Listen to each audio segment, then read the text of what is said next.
1799 श्रीरंगपट्टनम। बारूद की गंध हवा में घुली है, किले की दीवारें दरक रही हैं और एक राजा अपनी आखिरी सांसों तक लड़ रहा है। लेकिन रुकिए, ये सिर्फ एक लड़ाई की कहानी नहीं है। ये उस राजा की कहानी है जिसकी मौत की खबर सुनकर ब्रिटेन में मिठाइयां बांटी गईं, जिसके हथियार देखकर यूरोप के सबसे बड़े इंजीनियर सोच में पड़ गए, जिसने अकेले दम पर दुनिया की सबसे ताकतवर कंपनी ईस्ट इंडिया कंपनी को 4 बार झुकाने पर मजबूर कर दिया। वो राजा था टीपू सुल्तान। और आज हम जानेंगे वो राज जो इतिहास की किताबों में कभी ठीक से नहीं लिखा गया।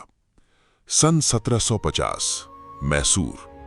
हैदर अली के घर एक बेटा पैदा हुआ, नाम रखा फतेह अली, लेकिन दुनिया उसे जानेगी टीपू के नाम से। बचपन से ही इस बच्चे में कुछ अलग था। जहां दूसरे बच्चे खेलते थे, वो तलवार चलाना सीखता था। जहां दूसरे राजकुमार दरबार में बैठते थे, वो फ्रांसीसी अफसरों से रणनीति सीखता था। टीपू सिर्फ योद्धा नहीं थे, वो एक दूरदर्शी इंसान थे।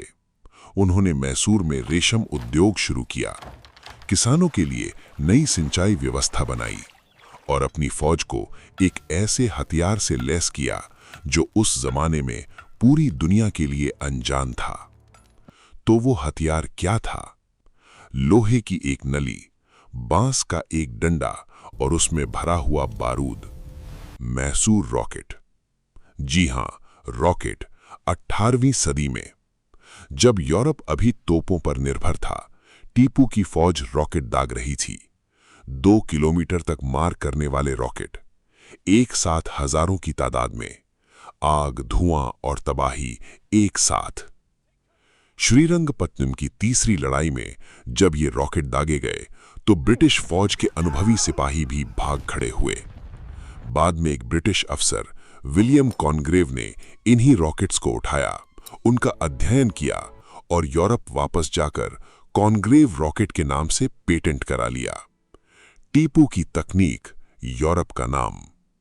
लेकिन रॉकेट से भी बड़ी बात थी टीपू की सोच। उन्होंने नेपोलियन को खत लिखा, अफगानिस्तान, ओटोमन साम्राज्य और ईरान तक दूत भेजे। अंग्रेजों के खिलाफ एक वैश्विक गठबंधन बनाने की कोशिश की। ये एक राजा की सोच नहीं थी, ये एक भविष्य दृष्टा की चाल थी। लेकिन हर महान इंसान की कहानी में एक मोड़ आता है, और टीपू की कहानी में वो मोड़ बहुत दर्दनाक था। एक एक करके अपनों ने साथ छोड़ा। निजाम ने अंग्रेजों से हाथ मिला लिया और सबसे गहरा जख्म उनके अपने दरबार के कुछ वफादारों ने किले का गुप्त रास्ता दुश्मन को बता दिया। विश्वासघात। 4 मई 1799 सुबह की रोशनी में अंग्रेजों की फौज किले की दीवारें तोड़कर अंदर घुस आई। चारों तरफ चीखें थीं, तलवारें थीं और मौत थी। टीपू घायल थे, उनके कई साथी शहीद हो चुके थे। किसी ने कहा, सुल्तान हथियार डाल दो।